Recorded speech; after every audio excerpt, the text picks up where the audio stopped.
Poneme la próxima, te rompo la cara. Te aviso, te lo aviso. Te lo aviso así directamente. Te digo. Conmigo no se jode. A mí me parece un disparate lo que pasó. Sí. Las amenazas y la violencia no van nunca. ¿Qué quiere decir? Conmigo no se jode. Que uno tiene que cuidarse a ver qué opina sobre un tema que dice. Son expresiones y manifestaciones violentas que no se condicen con lo que queremos representar desde Juntos por el Cambio. Bueno, a ver, una expresión argentina, pero sobre todo Felipe Miguel se paseó por los canales diciendo que yo era funcionaria del kirchnerismo. Para mí, cuando vos tomaste la decisión de mantener la valla, la mantenés. Y no te corres de ahí, porque lo que te están poniendo en duda no es un problema de una valla. Es lo simbólico. Es dónde está el gobierno. El gobierno está en el que mantiene el orden. La verdad que creo que fueron declaraciones desafortunadas, sobre las cuales hay que reflexionar, y que no le hacen bien. Ni al espacio, son funcionales al kirchnerismo. Estas cuestiones cortoplacistas, priorizando los intereses personales por sobre los intereses de la República, le hacen muy mal a la Argentina. Priorizando los intereses personales por sobre los intereses de la República, le hacen muy mal a la Argentina. Son funcionales al kirchnerismo. Y viene el otro día y me abraza por atrás como si nada hubiera dicho. Y yo creo que si hay algo que hay que terminar en la Argentina es con la hipocresía. ¿Le va a pedir disculpas a Felipe Miguel? ¿Cómo le voy a pedir disculpas yo a una persona que me dijo a mí? Felipe Miguel lo considera una actitud violenta, qué sé yo. Sí, parece... mucho más violento es a la presidenta del PRO y a la persona que ha sido claramente antikirchnerista, decirle que funciona el kirchnerismo. Okay. Eso es la peor violencia política. Entonces, cuando alguien dijo algo, después que se la banque.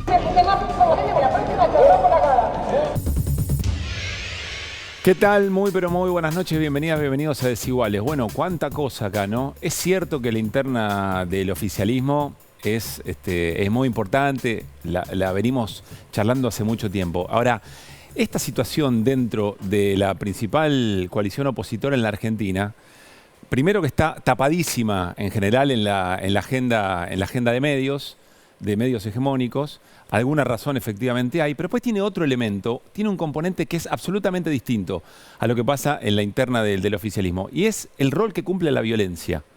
El rol que cumple la violencia como modo de acumular capital político y electoral. Y eso es algo que efectivamente no vemos solamente en la Argentina y que después derrama hacia abajo, lo charlamos recién con Pablo Ibáñez y con Luli, derrama hacia abajo y llega un momento en que no se puede terminar de controlar. Caracteriza como violencia el hecho de ser funcional a un espacio político, y después se define Patricia Bullrich como anti.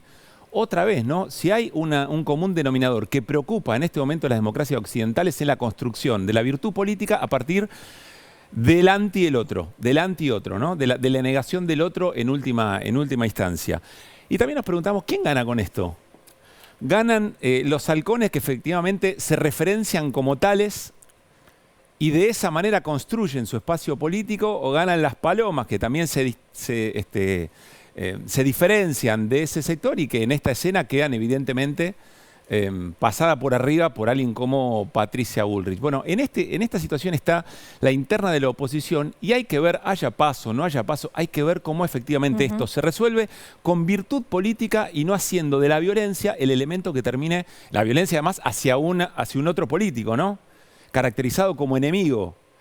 Si ese es el elemento que va a resolver la interna de la principal coalición opositora, acá están las cosas que no debemos naturalizar y que nos tienen que preocupar. O no gana ninguno, me pregunto yo. Quizás no cambia nada. Quizás lo único que hace es reforzar algunas ideas previas, porque la pregunta de quién lo difundió, quién lo mandó a correr, es lo que en un punto, y Pablo entiendo tiene alguna pista, ¿no? Pablo Ibáñez, y de eso vamos a hablar. Sí. Bueno, ¿quién cree que gana con esto? Para mí perdemos todos y todas. Por eso digo, yo creo que no gana nadie, que es lo que yo creo. Y no porque me asuste un tono intenso al momento de discutir. Porque, te digo más, si la frase "te rompo la cara" no hubiese existido, y era un cruce privado entre dos referentes de un espacio político, en el que le decía, ¿qué haces hablando eso de mí en televisión? Vení, decímelo en la cara. A mí eso no me llama para nada la atención. Pero no era un espacio privado, ¿eh? No, bueno, claro, pero la pregunta es, ¿sabían que estaba esa cámara? ¿Sabían que había alguien ahí escuchando? La verdad yo no lo sé. Eso es todo lo que quiero hablar con Pablo Ibáñez en un rato. Pero ya está en el living de Desiguales el diputado del Frente de Todos, Rodolfo Tailade. Con él vamos a hablar en un rato nada más de lo que tiene que ver con lo que se conoció hoy, por ejemplo, que es que el fiscal Picardi entiende que no eran cuentapropistas los que hacían espionaje ilegal en la Argentina. Tenían un jefe máximo que era Mauricio Macri. ¿Qué pasa con esas investigaciones sobre espionaje ilegal? ¿Qué pasa con las causas en torno al atentado? La de la jueza Capuchetti y la de Revolución Federal. Ahora, en minutos, si no es que ya salieron de prisión, lo van a hacer los 4 integrantes de Revolución Federal. Néstor tiene información sobre esto. ¿Qué significa que no estén más detenidos? ¿Y qué significa, lo que contó ayer Luciana Bertoia, que se eleve a juicio con Sabac Montiel, con Carrizo y con Brenda Uliarte y nada más la causa del atentado? Ahí se va a meter Néstor Espósito en un rato. Y un segundo living al casi final del programa hoy que vamos a tener con médicos residentes de la ciudad de Buenos Aires. Médicos residentes que son los que mantienen viva la salud pública y que cobran menos que lo que está hoy una canasta básica en la Argentina. Ya tuvieron reuniones con el ministro de la ciudad, Fernán Quirós. No se llegó a un acuerdo. ¿Cuál es la situación? Están de paro, están de medida de fuerza. Con ellos vamos a hablar. Bueno, ¿vamos a la mesa? Vamos. Arrancamos. ¿Qué dice la barra? ¿Cómo anda? ¿Cómo están? Bien. Buenas noches. Muy bien. A ver, Ibáñez. ¿Qué lees acá? No, me parece que el primer dato que lo mencionaban, también es cierto que el debate político es válido, uno puede entender que era una conversación privada y en la conversación privada, yo insisto que es una conversación privada, Sí, más allá de que yo sea un también. ámbito público, porque no está previsto que eso trascienda, ¿sí? Ahora, el tono, si vos tenés una diferencia sobre un hecho además que ocurrió hace 60 días, Sí. ni siquiera podés argumentar que es una cuestión de que estás nervioso porque hace 2 días te estuvieron diciendo algo. En la política estas cosas se dicen 1000 veces. Patricia Bullrich, sin más lejos, ha dicho barbaridades de Mauricio Macri y nadie ha escuchado que le han planteado esta misma condición. Yo creo... Pero perdona ahí, A partir de cuando eso. le preguntan a Patricia Bullrich no dice, bueno, Sostiene. era una cosa del ámbito privado, queda ahí, está mal que lo discutamos ahora. No, No. ¿le voy a pedir disculpas? No, bueno, pero por eso digo... Si él fue el violento. Yo quiero decir que me parece que cuando trasciende cambia el tono y cuando trasciende ahí sí viene la pregunta quién gana y quién pierde. Me parece que ahí empieza el juego de Bullrich, siendo más Bullrich que nunca, aún casi jugando la tesis de en privado soy lo mismo que soy en público, ¿sí? Porque esta misma idea, yo no quiero desvincular los hechos, para mí de hecho hay que hacer como una especie de un link. Bullrich fue también la misma dirigente que no quiso saludar a Lula cuando casi todo el sistema político lo hizo. Hasta Macri. Fue la misma que no repudió el atentado a Cristina Fernández de Kirchner, digamos, marida con la conducta y con la consolidación de la idea que expresa Bullrich. Entonces, el grupo de Bullrich, hoy, hablando yo con ellos, me decían, bueno, ese es así, Patricia es así, no quiere hipocresía, alguien le dijo una cosa, no considera, fue quizá inoportuno, me decían el tono, la palabra, la amenaza, pero es ese perfil. Y ese perfil, insisto yo, ese perfil es que cuando ella lo reconfirma en público, está diciendo yo soy esto y estoy conforme a hacer esto y creo que también hay una decisión táctica. Pero claro, de yo ser acumulo eso. así. Yo acumulo así. Por eso mi pregunta es que ahí también, y en un hecho menor, si se quiere anecdótico, me parece que se puede poner un zoom sobre lo que ocurre en Juntos por el Cambio, porque también cuando Felipe Miguel sale a decir nosotros somos el diálogo, eso no se puede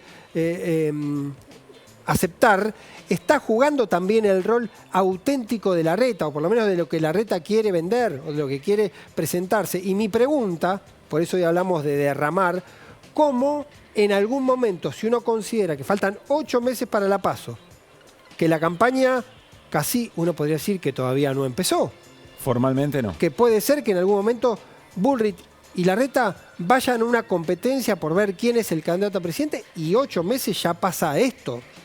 La pregunta, hoy la hablaba con un colega, con Alfredo Zayat, decía, ¿qué puede pasar hasta la campaña? Y eventualmente pueden confluir los actores, los adherentes de Larreta y Bullrich si llegan con este tono a una elección ¿Y qué pasaría el día después? Si gana uno y uno de estos se convierte en presidente, ¿pueden cohabitar con posiciones tan distintas y con este tono? Bueno, puedo aburrir con el tema, pero la verdad es que no nos espanta ni nos asusta ninguna discusión interna de ninguna coalición. Insisto, la coalición oficialista tiene discusiones realmente muy profundas y en algún punto hasta yo te diría de modelo, en algunos casos.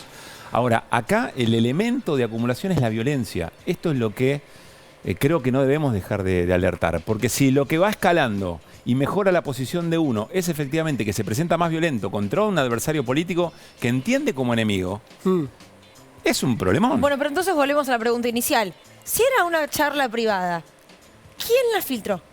Bueno, es la gran pregunta. A mí la gente de Larreta me dice que no la filtraron. El equipo de Bullrich me dice que ellos tampoco la filtraron. La información que a mí me dicen de ambos espacios es que originalmente la podría haber tomado alguien del equipo de Bullrich, pero también no se filtra el video original. No, se filtra el video de un celular filmando una pantalla. Hay como una trazabilidad un poco rara a ver dónde salió, digamos. Claro. Ahora, lo cierto es que con el hecho consumado, cada uno empieza a jugar sobre ese hecho y a tratar de presentarse y sacarle un elemento a favor. Igual es lo que me llama la atención, porque si hay algo en lo que Juntos por el Cambio o el PRO siempre se caracterizó es por bajar línea, fingir demencia y seguimos para adelante, ¿no? Bueno, ante cada situación. Hoy no se fingió demencia. Bueno.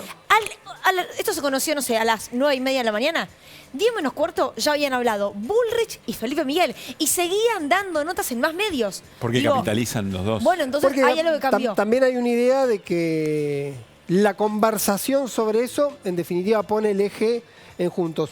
Hace 2 programas yo contaba que un consultor me decía, ojo, en la mirada y en la proyección electoral, porque si una interna de Juntos por el Cambio llega con este nivel de virulencia, puede ser sumamente atractiva para los votantes. Entonces puede ser que una interna muy cargada de tensión lo vuelva más competitivo a Juntos por el Cambio en una PASO, porque justamente se discute ahí, se debate ahí. Entonces el planteo que tenía que ver cómo crecen algunos conflictos y cómo se ordenan en todo caso algunos conflictos. Coincido que la discusión tiene que ver con que el tono, la interna de Juntos por el Cambio está evidentemente muy, pero muy arriba, picante, muy cargada. Por eso hacíamos el chiste de que la interna pasó un nivel, escaló un nivel porque cada vez va subiendo. Y por otra cosa más, no es que Bullrich se molestó con lo que dijo Felipe Miguel hace 2 meses por radio.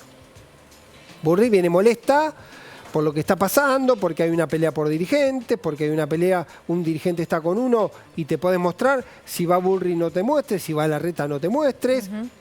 Sabemos que la política, y nadie se va a espantar por eso, funciona a partir de asistencia de tipo económica o logística. Premios y castigos. Bueno, y ahí también hay espacios políticos que acompañan, por usar una palabra metafórica, y en ese esquema puede hacer que eso juegue. Una anécdota que no es menor. Cuando se hizo un encuentro de Bullrich en Mar del Plata con sus equipos técnicos, debe ser 20 días, fue justo el sábado siguiente a IDEA, hubo un intendente. Ese intendente hizo una declaración bastante dura contra el larretismo y al otro día lo llamó un funcionario de Larreta y le dijo, voy a poner toda la plata que haya que poner para armarte un candidato enfrente. El tono, el tono bueno, de la eso, discusión política escala en ese mismo plano. ¿Qué haría Juntos por el Cambio sin PASO? No, indudablemente si no hay PASO no habría forma de resolver, porque además Macri en un momento dijo, bueno, si no hay PASO yo hago una interna del PRO. Es imposible. No podés hacer. Y porque no podés hacer una interna del PRO, primero que los padrones de afiliados están perforados. No podés armar una logística para una elección de que no sabés si va a tener 2 millones no haría o 10 Estado, millones. No exactamente, digo, no es fácil. Acá hubo una sola interna grande, que fue la de Menem Cafiero en el 88, y después hubo una interna más chica que fue Terraño Moró en el 2003, para la elección presidencial de 2003. No hay internas grandes y siempre es muy difícil, y la logística y las garantías, y además siempre está el fenómeno de quién dice después que estuvo bien la elección. Claro. ¿Vos te acordás? La elección de Moró y Terraño siguieron votando hasta el miércoles Sí, claro. siguiente. Empezó el domingo, terminaron de votar Ya el miércoles. se nos vamos a preguntar, por supuesto, también a Rodolfo Tailade, diputado del Frente de Todos. Pero ¿está hecho el cálculo, está resuelto de a quién le conviene más o menos que la PASO esté o no esté en ambas coaliciones? ¿O eso está en discusión? La primera impresión en general es que las PASO le convienen a las oposiciones. Y en segundo plano uno podría decir que las PASO en general le convienen a las oposiciones no peronistas.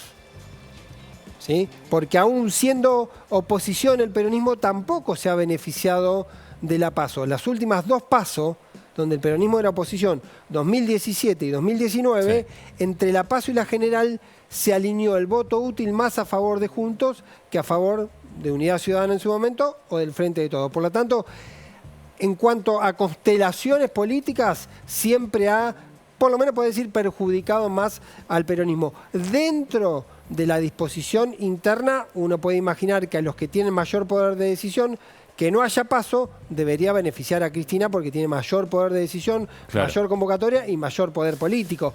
Y en Juntos, todo indica que el dedo de Macri, a la hora de decidir, como ocurrió en su momento, sería más importante sin PASO. Pero también es cierto que es medio contrafáctico porque puede ser que después los espacios se atomicen y cada uno termine. La política por está su viva. lugar. Y hoy Javier Milei, que era uno de los diputados con que el Frente de Todos contaba en algún punto para ver si eliminaba las PASO, dijo que no iba a acompañar. Así que esos votos los perdería. Además hay que ver si están los Milei, números, ¿no? Claro. Milei es raro, ¿no? Bueno, súmense, vamos a la charla con Rodolfo Tailade, ya volvemos, Néstor y Flor también, al resto de los temas.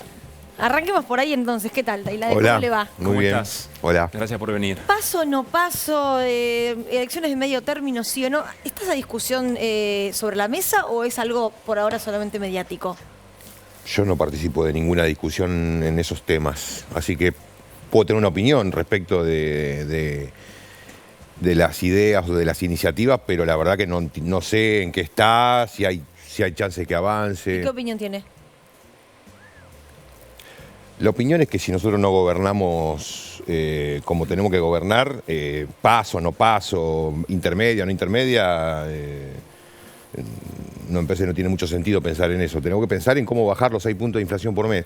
Para mí es la única discusión hoy por hoy, ¿no? Y sobre el episodio Bullrich-Felipe Miguel y la violencia como modo de acumular política, ¿qué reflexión tenés, Rodolfo?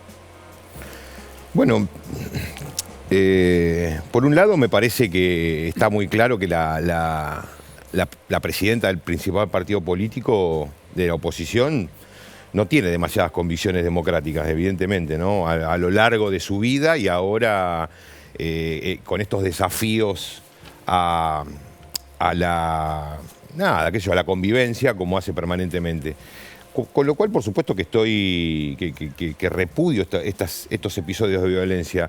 Ahora, no me creo que sean episodios casuales, digamos, ¿no? Está todo, me parece que acá y en el PRO hay un alto nivel de ¿Vos crees que esto está armado? Y si no está armado, surgió espontáneamente, pero lo terminaron de construir. A mí me da la impresión de que la violencia hacia el interior del PRO garpa. Con lo cual, me parece que por eso Patricia Bullrich no se arrepiente, insiste con que el violento es Miguel, que la tildó de kirchnerista o de funcionario al kirchnerismo. Me parece que en el momento en que hoy está la sociedad argentina, con estos niveles de derechización en algunos sectores absolutamente alarmantes, Patricia Bullrich se mueve como pez en el agua. Es un problema que va más allá del PRO, digamos, ¿no? Por supuesto. Yo, por lo menos en mi caso, vengo desde el mismo momento del intento de asesinato de Cristina, que vengo señalando una serie de grupos que, más estén cerca o lejos del atentado, son un riesgo para la democracia. Y nadie se hace cargo, ni la política, ni el Poder Judicial, ni el Ministerio Público, porque Eduardo Casal tiene todas las facultades, la capacidad orgánica del Ministerio Público para poner un grupo de fiscales a investigar este fenómeno delictivo que son los grupos neonazis. No movió un dedo.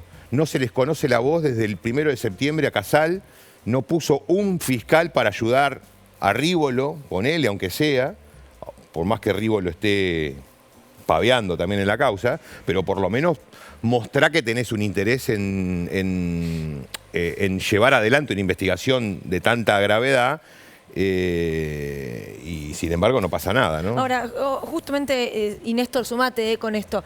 Hoy ordenaron liberar a los 4 integrantes de Revolución Federal, también lo hicieron con Agustina Carrizo, se va a elevar a juicio solamente con los 3 otros imputados. ¿Qué entendés vos que está ocurriendo en todo esto, con estas últimas decisiones?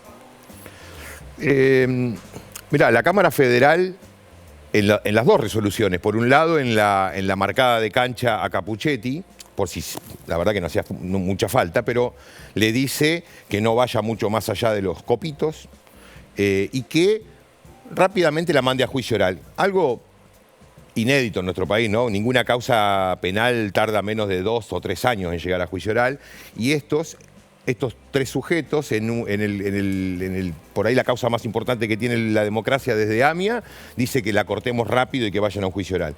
Claramente está siguiendo el guión que desde el primer momento, el minuto 1 del atentado, diseñaron La Nación y Clarín. Esto es así. ¿Qué es cuál? ¿Qué es cuál? Que es, esto no tiene nada que ver con la política, son 3 lúmpenes, son 4 marginales, 4 loquitos sueltos y basta. No hay línea de investigación del financiamiento, no hay línea de investigación de los responsables, si se quiere, ideológicos, mediatos del caso, la gente que le proporcionaba la logística a esta banda. Allí no hay absolutamente nada más que 3 chicos que decidieron un día matar a la vicepresidenta. Y es eso que están diciendo básicamente los jueces, los camaristas, Llorens, Bertuzzi y Bruglia, es lo que viene sosteniendo. El propio Mauricio Macri lo dijo en un programa de televisión de su canal y además las editoriales permanentes de Clarín y La Nación en este sentido. Bueno, de hecho, hoy la resolución que concede la excarcelación a los 4 detenidos de Revolución Federal nuevamente y por tercera vez sostiene que no hay ningún vínculo entre Revolución Federal y el intento de magnicidio. Sin que nadie de las partes del expediente haya dicho algo al respecto. Es decir, la propia Cámara insiste con su posición que ya había puesto anteriormente. Y en ese sentido, Néstor, también, fíjate la diferencia. En la causa de Capuchetti, dicen cerrar rápido esto y mandarlo a juicio. Y en la causa de Revolución Federal dicen investigar la custodia, investigar la cámpora, investigar la Policía Federal. Es decir, en una causa tienen una iniciativa muy importante en relación con las medidas de prueba y en la otra quieren que se termine rápidamente. Me parece que es muy notorio. Rodolfo, ¿por qué decís que el fiscal Rívolo está paveando? Porque no hace nada, porque está mirando, es un espectador de la causa. Más allá que no tiene materialmente la investigación, la lleva a la jueza, pero nada impide que el fiscal tenga un rol activo en esto. Y la verdad que no se ve, por lo menos no se ve. Y además entra el fiscal en la misma falencia que yo veo en la jueza. Esto me parece que es una causa para que jueces y fiscales estén permanentemente en contacto con la sociedad y le estén contando las cosas. No puede ser que no tengamos ninguna información, salvo por la prensa o por los abogados de Cristina. No le conocemos la voz a la jueza y al fiscal, no nos dijeron... Recuerda el rol de la fiscal Fein, ¿no? En el episodio de Nisman. Sí. Bueno, en el caso de Fein era distinto porque la investigación, al ser en ese caso no se sabía bien pero en principio era todo indicaba un suicidio, le correspondía a la fiscal de cabeza, no hacía falta ninguna intervención del juez. No, digo la comunicación con la sociedad. Bueno, por ejemplo. Ahora, apareció Gerardo Milman hace unas semanas, unos días, no me acuerdo ya, su nombre, este encuentro que tuvo con 2 asesoras y demás. Eso no corre, digo, ¿entendieron en la justicia que no había que seguir investigándolo? No, es una línea de investigación. Lo que pasa es que es una línea de investigación como todas las que lleva adelante Capuchetti, espasmódica, es decir, cada 20 días produce un resultado, permite que esa línea de investigación se desarrolle tan lentamente que permite que los involucrados puedan hasta borrar pruebas. Esto se produce en cada una de las novedades del expediente. Con Agustina Díaz, con Brenda Uliarte tardaron 3 días. Con Carrizo tardaron 2 semanas. Con la nota de Sabaj Montiel presentando una nota diciendo, che, el fulanito Carroll. Carroll se entera a los 20 días por la prensa. Sí, evidentemente la jueza no consideró, me parece a mí, que vos tenés que sentar a los 5 minutos a un tipo de esos en una causa de estas, con una nota de esas. Si total, vos lo sentás y le preguntás, ¿lo conocés? ¿Por qué te señaló? No, acá no hay ningún no es esta mentira que está diciendo la falacia de que no secuestran los celulares para proteger la intimidad de no sé quién. En este caso también, digamos... Con Milman, decís vos. En el caso de Milman. Pero digo, en el caso de Sabaj también, 20 días. Y en el caso de Milman también, la persona que declara lo hace el 23 de septiembre. El 26 de octubre declaran las 2 personas que estaban con Milman. Y como dice el abogado de la querella, ¿qué esperaba? ¿Que vinieran estas 2 chicas a decirle, sí, Milman dijo eso? Y la verdad que es... En la causa hay 12 legajos reservados. Los legajos reservados son 12 carpetas con información a la que no tienen acceso ninguna de las partes y que son líneas de investigación. Una de esos 12 legajos reservados es lo de Milman. Se investiga bajo una suerte de secretismo que es ajeno a las partes, incluso al propio Milman, que se enteró que había una línea que llevaba hacia él cuando fueron sus 2 colaboradoras, fueron llamadas a declarar, y cuando salieron de ahí fueron y dijeron, che, mirá que está esto. Claro. Bueno, Milman también, antes de que conociéramos este diálogo, que fue informado por este testigo de identidad reservada, otra cosa que también directamente no esperó 20 días, nunca lo llamó. Pero si vos el 1 de septiembre empezás a investigar el intento de asesinato de la vicepresidenta de la Nación, y la verdad que no te puede llevar 2 o 3 días enterarte que un diputado el 18 de agosto, es decir, 2 semanas antes, había anunciado el ataque. Llámalo a declarar. Nada hizo, es decir, nada. Acá está evidentemente la protección que está pretendiendo la jueza respecto de terceros. Es una protección política, evidentemente. No tengo otra forma de interpretar. Pero política, vos te referís a... Milman responde a Patricia Bullrich, responde al PRO. Sí, responde al PRO Gerardo Milman o a Patricia Bullrich de manera directa. Pero los involucrados todos tienen vinculaciones con la política. Los que están presos, los que ahora van a salir en libertad. Es decir, todos estos grupos, incluidos los que llevaron a cabo el atentado de manera material, todos tienen vinculaciones con la política, sobre todo con el PRO, pero con la derecha en general. Pero Sabaj Montiel, ¿qué vínculo tiene con el PRO? Bueno, Brenda Uliarte formaba parte de las manifestaciones de Revolución Federal, se conocían con el Ministerio del Odio, que es el Presto y compañía, que también son militantes. Pero son el PRO orgánicos, ni Revolución Federal, ni Presto lo es, entiendo, ¿no? Bueno, el PRO orgánico, de los neonazis que yo tengo más o menos investigados, los orgánicos del PRO son jóvenes republicanos. Esos son los únicos orgánicos. Los demás no se hacen cargo que son del PRO, pero todos militan abiertamente por la candidatura de Patricia, de Milei, para que se junten, digamos. Acá lo orgánico me parece que no tiene demasiada importancia. ¿Pablo? Me quedo con una pregunta más política. Cuando ocurrió el atentado, nosotros estábamos al aire ese día, se fue trascendiendo información, a las horas se fue confirmando y había como un clima general que decía que después del intento de magnicidio, nada iba a volver a ser igual, digamos, como que iba a tener una dimensión política que iba a modificar, que iba a mejorar algo, que iba a bajar el tono. Y uno mira, pasaron 60 días, ¿cambió algo? ¿No cambió? ¿Ocurrió menos de lo que uno podía presumir? ¿Exageramos nosotros?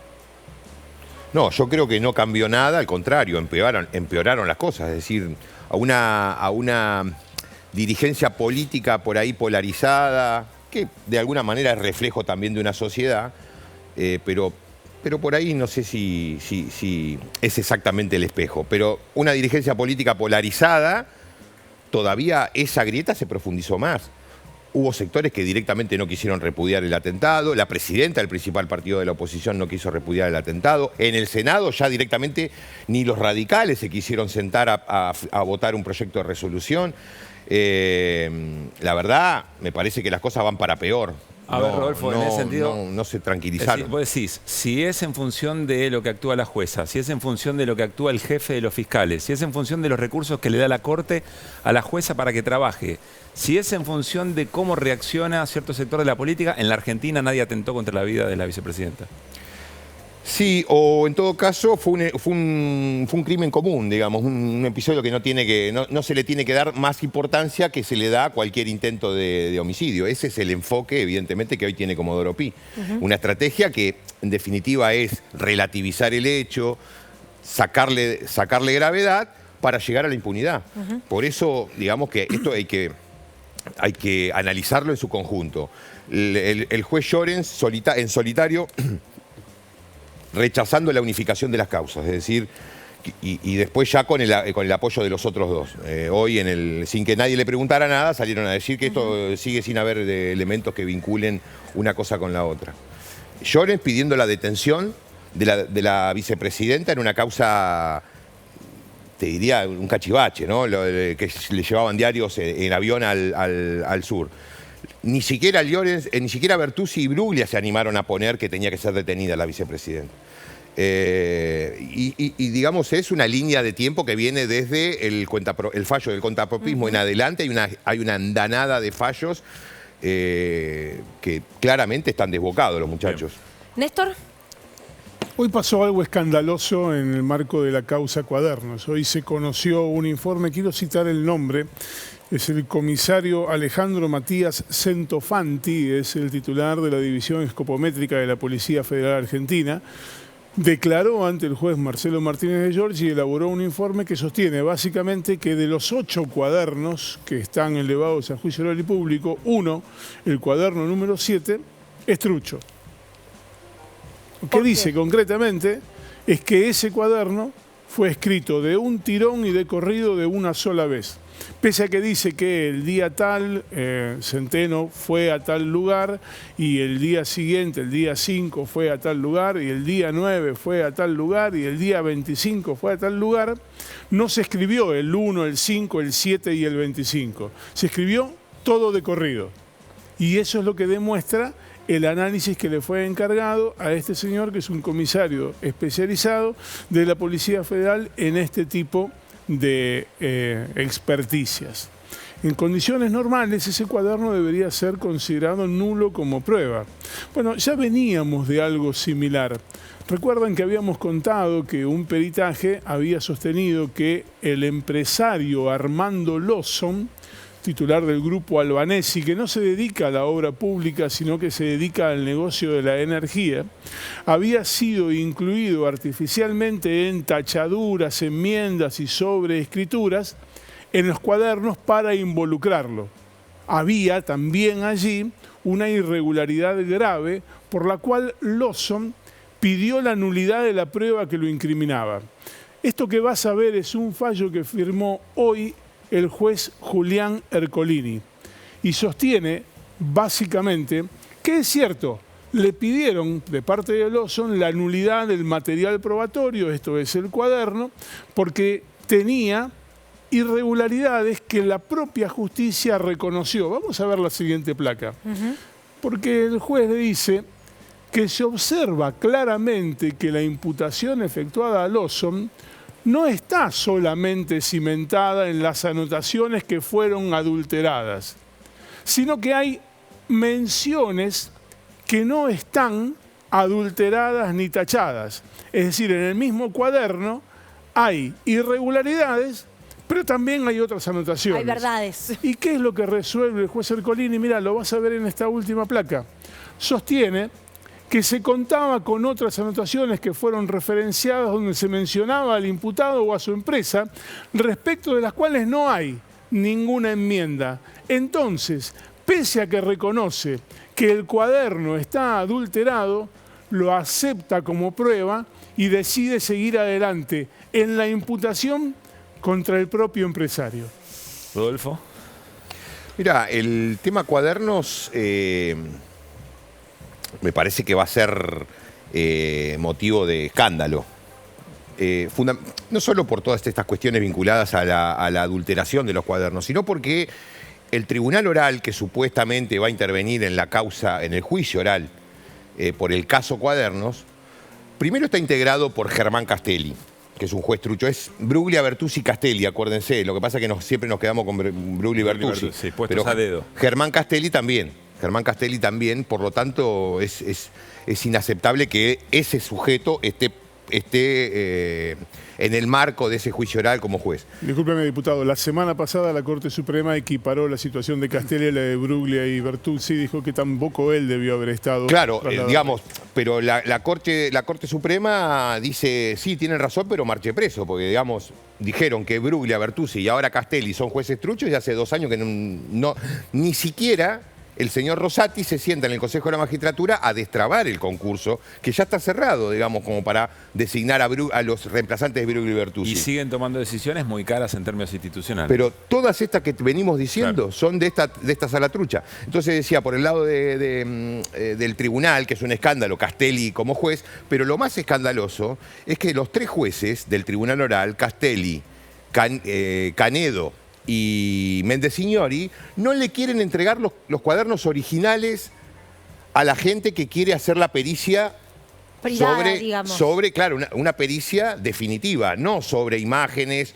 o sobre la truchada de la digitalización, que es lo que está circulando. Los cuadernos originales, los que fueron quemados en la parrilla, pero después fueron desquemados. Después revivieron, están guardados en una caja fuerte. Y no los quieren entregar. No los quieren entregar diciendo, no, bueno, ya van a venir los que están imputados para pedir un peritaje oficial. Por eso no te los doy, una cosa insólita. Ahora, pero eso acá termina mal. pasa algo más grave, que es que la propia justicia reconoce que los cuadernos están adulterados y aún así los valida como prueba. Sí, esto que acabamos de ver, sí. Diputado, quiero preguntarle antes de terminar por el espionaje ilegal, porque hoy hubo un fiscal que entendió que no eran contrapropistas, ¿no? Aquellos que estuvieron escuchando a propios y a ajenos, sino que había una orden. Sigue muy de cerca el caso. ¿Le sorprendió esta decisión?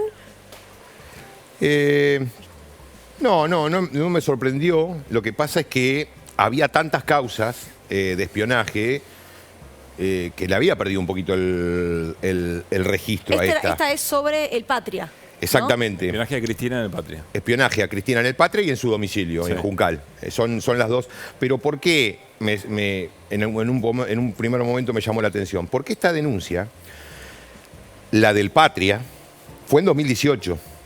Inmediatamente después de la denuncia, se presenta a Gustavo Arribas y Silvia Magdalani en el juzgado de Martínez de Giorgi, el mismo juez, y le dice, mire que estos autos que están haciendo un servicio, como se dice, frente al Instituto Patria, los ordenó un juez. El juez de Loma de Zamora, Federico Villena. Inmediatamente Martínez de Giorgi sobreselló en la causa. Casi 2 años después, o mejor dicho, 1 año después vienen a la bicameral, Arribas y Magdalani. Y riéndose nos dicen, cuando nosotros le preguntamos sobre el espionaje al Patria, nos dicen, está sobreseída, y nos dan la resolución y dice, acá había una orden de un juez y qué sé yo. Digamos que se nos burlan bastante en ese momento. 1 año después, ya con Cristina Camaño a cargo de la AFI, encuentra que las órdenes de Villena, ordenando la instalación del auto, de estos servicios en la casa y demás, había sido determinada por información fraguada que había aportado la propia AFI. Y eso es una nueva denuncia que hace Cristina Camaño. Y esa es la causa que hoy está cerrándose. En definitiva, los hechos son los mismos que del Patria. Nada más que el origen es distinto. Claro. Acá el origen es que Arribas, Magdalani, De Stefano, aunque no está, Alan Ruiz, etcétera, fraguaron, adulteraron documentación. Con esa documentación, juez, exactamente, el juez engañado ordenó esa. Por lo tanto, había habido una definición primera que ahora que ahora se tornó, digamos, inocua, porque hoy lo que conocemos es que se cerró la investigación, es decir, se terminó, ya pasó el procesamiento. Ahora le voy a preguntar a Néstor, ¿cómo se le escapó esto a la Cámara Federal? Es decir, porque acá hubo un procesamiento previo de Arribas y Magdalani. No entiendo cómo Bruglia y Bertuzzi no la capturaron, no manotearon la causa y dijeron que eran dos carmelitas descalzas. Y no sé cómo llega, también zafó de la casación la causa. A alguien se le escapó la tortuga en esto, porque de la cantidad de causas de espionaje que tiene Macri, están todas muy bien cuidadas, salvo esta. Esta Hoy así que, sorprendió. por eso, antes de que Néstor si tiene la respuesta, cierro con esto. Lo más importante, más allá de mandar a juicio a Rivas, a Magdalani, por espionaje ilegal, cosa que nunca había pasado en el país, porque el único jefe de la AFI que estuvo en un juicio oral fue Hugo Anzorregui, pero fue por encubrir AMIA, no por espiar a políticos, etc. Pero con esto se pone en crisis la teoría del cuentapropismo. Lo que está diciendo Picardi, básicamente, es Bruglia y Bertuzzi y Llorens están mintiendo en sus resoluciones. Está lleno de pruebas de que Macri estaba al tanto y que ordenó muchas veces con interés personal estas cuestiones. Tenemos que cerrar. Gracias, diputado, Gracias a ustedes. por haber venido. Bueno, nos vamos nuevamente a la mesa, al encuentro de Flor. Ya charlamos sobre el tema médicos y médicas residentes en la ciudad de Buenos Aires. Un escándalo, mucha movilización, pero Flor, nos queda algo sobre el plomero del Titanic. Sí, les traigo una información muy de adentro, muy inside Epa, information, bueno. como se le dice. ¿Cómo le dicen a Massa internamente, entre ellos, Sí. El plomero del Titanic. Y ¿Se lo tenemos- dice el propio Ministerio de Economía? Entre O sea, ellos, los suyos. Él mismo lo dijo Claro, en una Ok. entrevista. Se autorreferencia, se Dijo, "Yo soy el autopercibe plom-". plomero. Pero cuando uno le pregunta a los cercanos de Massa, che, ¿no es raro decir Titanic en este contexto? No, él es el plomero del Titanic. ¿Y por qué dicen esto? A verlo, porque lo tenemos, mirá qué lindo está. Mirá que Ahí bien. lo vemos. Queda bien el Está muy bien, mameluco, está muy bien. Sí. ¿Y por qué se autopercibe así? ¿Por qué? Porque lo que dicen es, cuando asumió Massa, ibas directo a chocar al iceberg. ¿Qué significa esto? Los gastos venían creciendo un montón, no tenías reservas. Si vos en un país te quedás sin reservas, te vas a una hiperinflación en 5 minutos. Entonces, ibas directo al iceberg. Llegó Massa a partir de agosto, sacó el dólar soja todo septiembre, sumó reservas y lo que dicen es encarriló un poco el barco. Yo no soy muy fan de las metáforas, pero bueno, Sí. traigo información, Tampoco ¿no? era el plomero, porque el plomero no le fue muy bien. No, claro. El Titanic, ¿no? Claro. Según Bueno, conocemos. también. Está bien. Bueno, ¿qué pasa? Hoy Massa se acercó como decía, ¿no? Entonces sumó reservas, algo central, porque decíamos, lo que pasa si no tenés reservas es muy grave. Suma reservas, 6.000 millones de dólares con lo que fue el dólar soja, más allá de todas las críticas que puede haber al dólar soja, sumó reservas, que era el objetivo principal. Y hoy se acercó Massa al Centro Cultural Kirchner en un evento que le organizó el Vasco en Mendiguren y anunció varias medidas para cuidar esas reservas y llegar a cuando, a mayo, cuando te llegan los dólares de la cosecha gruesa, es decir, de la soja, en un contexto de sequía. Llegar entonces, pasar el verano, en vez de la famosa frase pasar el Sí. invierno, Ya pasamos el invierno, ahora vamos por el llegó verano. Massa hoy al CCK, anunció medidas para cuidar esas reservas, pasar el verano, pero ¿qué pasa? De vuelta viene la metáfora del iceberg. No vaya a ser cosa que ahora que tenés reservas, que se anunciaron las medidas, que ahora si quieren las podemos contar muy brevemente, para pasar el verano, para cuidar esas reservas, no vaya a ser cosa que internamente te empiecen a pedir cosas en un año electoral, por ejemplo, atrasar el tipo de cambio, sacar un plan de mucho gasto en año electoral, porque el iceberg está ahí, ¿eh? Mirá que está El ahí. iceberg sí. Corriste un poco el barco, pero ojo que está ahí. Por eso se usa mucho esta metáfora en A estos ver, días. punteamos rápido las medidas. Sí, Flor, ¿te punteemos. parece? Tuc, tuc, Sí, tuc. la más destacada es la que tiene que ver, digamos, la que más tiene que ver con la gente, más que nada con el turismo. Para los turistas que vengan del exterior, se viene una nueva medida para que liquiden y no veas esas fotos que dan vuelta por redes sociales. Que pagan con efectivo. De turistas pagando con un fajo de efectivos. Que venga el turismo y pague con la tarjeta. Y que cuando pague con la tarjeta se le reconozca un tipo de cambio, por ejemplo, el dólar financiero, y que no se vaya entonces a la cueva y que esos dólares, en vez de irse a la cueva, Claro. como pasa actualmente, pasen por las reservas Bien. del Banco Central. Sí, una idea que estuvo por aplicarse, pero decían que era difícil de aplicar y formaba parte de la discusión entre Pese y Guzmán en su momento. Sí, jueves es reunión de directores del Banco Central, seguramente ahí salga Bien. la medida. La otra muy cortita tiene que ver con el cuidado de las importaciones y una que tiene que ver con la sequía. Va a haber medidas entonces para los problemas que hay con el trigo. Va a estar saliendo una resolución seguramente mañana de la Secretaría de Agricultura. En la mala el Estado siempre está y en la abuela el Estado es mala ¿En la palabra, abuela? ¿no? En la abuela. En la abuela también. Bueno, nos vamos al living, ¿eh? Nos vamos al Dale. living con nuestros invitados. ¿Los querés Tuk, tuk, presentar? le dijiste, ¿Qué le dije? Tuk, tuk, tuk. Tuk, tuk, tuk, Sí, sí. muy bien. Estamos con una médica y un médico residente de la ciudad de Buenos Aires, con Julio Díaz, residente de clínica del Hospital Fernández, y con Antu no me acuerdo ahora. Antu Bastos, residente de pediatría del Hospital Elizalde. Gracias a los dos por haber venido. ¿Qué tal? Buenas noches. ¿Cómo podemos explicar lo que está ocurriendo con los residentes en este momento en la ciudad de Buenos Aires? Bueno, primero explicando qué es un residente. Residentes somos todos profesionales de la salud que estamos haciendo nuestra capacitación, en nuestro caso, en los hospitales públicos de la ciudad de Buenos Aires. En nuestro caso somos médicos, pero hay kinesiólogos, nutricionistas, psicólogos, psicopedagogas. Y actualmente, bueno, nos encontramos en una situación crítica que genera el plan de lucha que estamos teniendo ahora, en el cual, bueno, fundamentalmente tenemos dos aspectos, que en realidad es uno solo.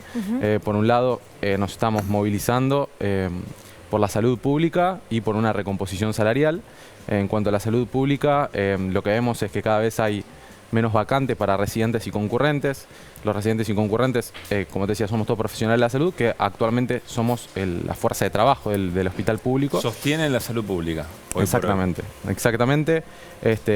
También hay otros trabajadores, no solo los residentes en el hospital público, pero sí en muchos hospitales somos la mayoría y sostenemos la salud pública. Tenemos una carga de trabajo bastante alta, con un horario, digamos, de la carga semanal es de 80 horas semanales, justamente.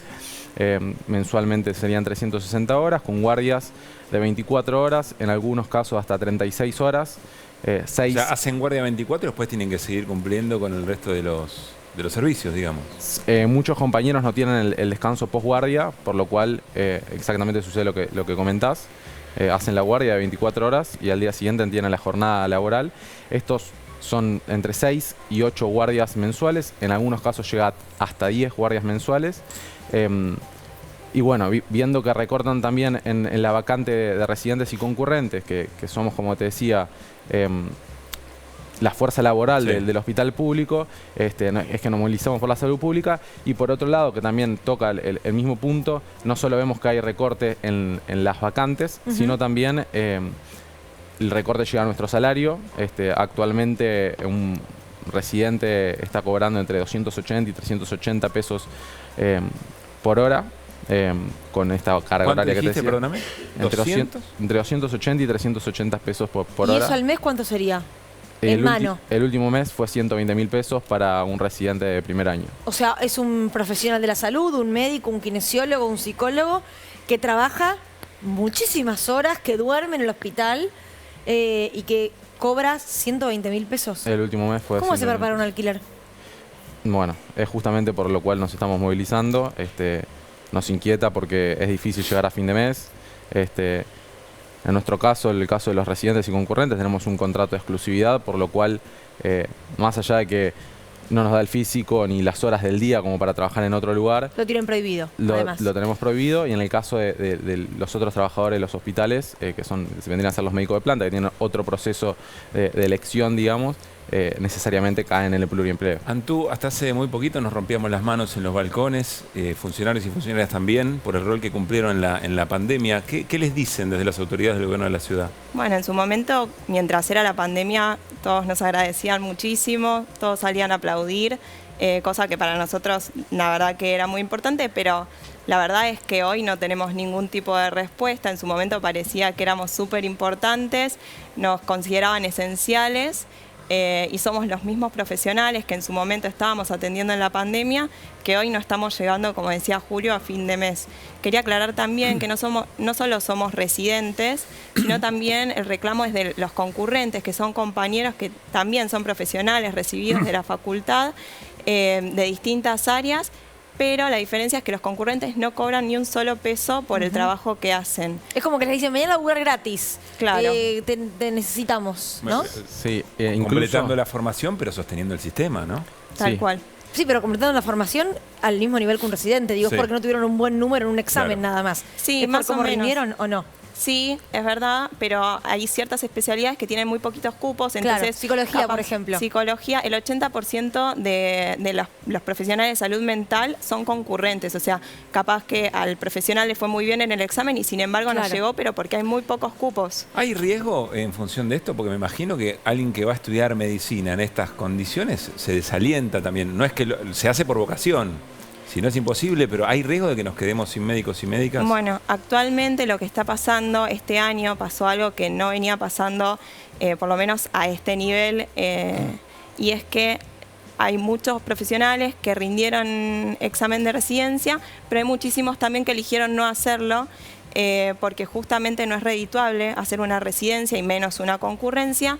Y esto lo que implica es que este año quedaron muchísimos cupos vacíos, tanto de residentes como de concurrentes, y eso hace que a futuro va a haber muchísimos menos profesionales que hayan realizado una especialización, Claro. tal Mirá cual. vos. ¿Qué oferta les hicieron desde el gobierno de la Ciudad de Buenos Aires? Porque tuvieron reuniones ya con Quirós. Sí, tuvimos 3 reuniones, de las cuales Quirós participó solo en una.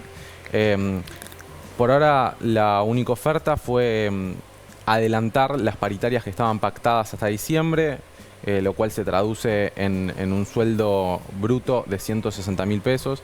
Vimos que... y en manos sería menos todavía. Perdón, neto, 160.000 pesos. Ok, en manos 160.000 pesos. Sí, neto de 160.000 pesos.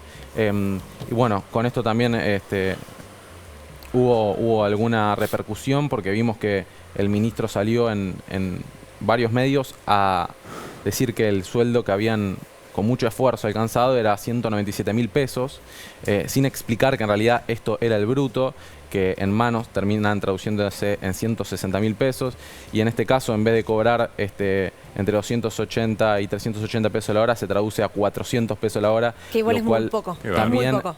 También es muy poco Es muy y poco. no se puede llegar a fin de mes con 160.000 pesos. Hasta hace muy poco Quirós era diputado candidato a todo, ¿no? Recuerdo perfectamente también esa discusión. Ojalá logren, la verdad, lo que están pidiendo, porque es justo y porque es un reclamo que lleva muchos años, ¿no? Y que entiendo que ahora, quizás luego de la pandemia, toma otro volumen. Estamos siempre a disposición. Gracias por haber venido, ¿eh? Gracias. Gracias a ustedes. Bueno, nos vamos a un corte y seguimos con más Desiguales.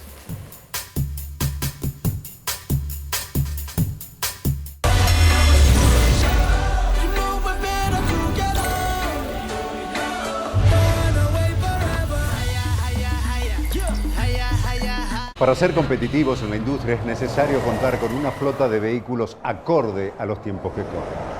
Por eso, a la hora de renovar el parque automotor, piense solo en el especialista. Naviran Mercado, subastas online. Qué lindo cuando la vi y aproveché los 8 millones de pesos de financiación que BBVA le ofrece a mi empresa. Lo solicité de manera online, fácil y rápido. Y acá estoy, dándole forma a mis sueños. Escanea este QR, simula tu oferta y aprovecha todos los beneficios de traer tu empresa a BBVA. BBVA, creando oportunidades. Dale, pecho frío, te tiemblan más las patas que la mesa de mi casa. En época de mundial, juega consciente. B-Play, sponsor oficial del Corazón Argento. Para ser competitivos en la industria es necesario contar con una flota de vehículos acorde a los tiempos que corren. Por eso, a la hora de renovar el parque automotor, piense solo en el especialista. Naviran Mercado, subastas online.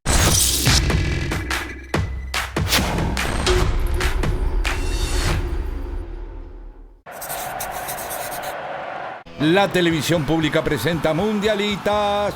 Ricas golosinas con las historias más extraordinarias y fabulosas de los mundiales de fútbol de todos los tiempos. Hoy presentamos Pelucas Mundiales. Década del 30, pelo corto, gomina, un boom de rayas al medio y a la izquierda también. Alguno que otro con mucho pelo arriba con algo de volumen.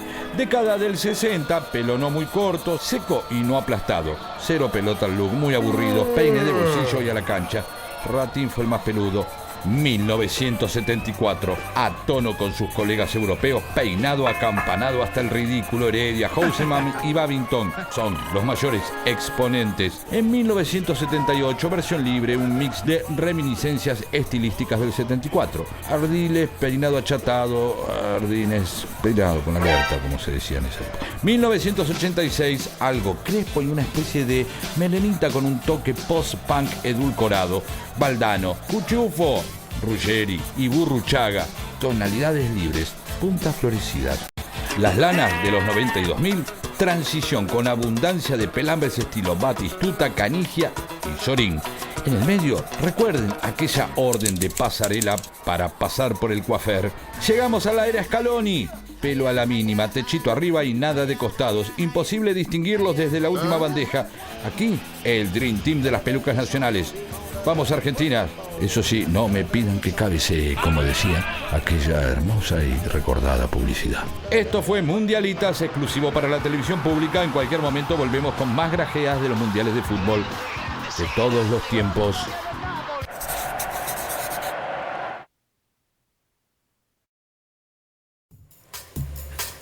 Bueno, seguimos en Desiguales. Así es. Bueno, y está confirmado, Pablo Ibáñez, que el viernes en el Congreso de la UAM habla Cristina Fernández de Kirchner. Está confirmado, se está esperando, va a ser el regreso de Cristina en un acto más convencional luego del atentado.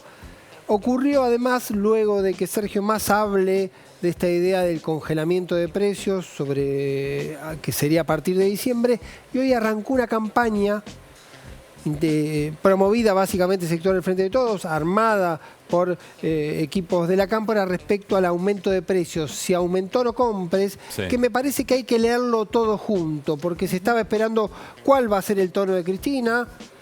Massa anuncia una medida, quizá anticipadamente, un mes antes, que vienen pidiendo sectores del kirchnerismo. Entonces, las empresas se reacomodan. Sí, pero me parece que siempre hay como ir leyendo este juego medio de rompecabezas, de mensajes y de señales que tiene que ver para anticipar un poco de qué puede ir lo que diga Cristina. Y hoy la Secretaría de Comercio sacó en el boletín oficial pidiendo investigar la concentración de las empresas, un pedido que es directo de Cristina cuando habla que la inflación es de oferta.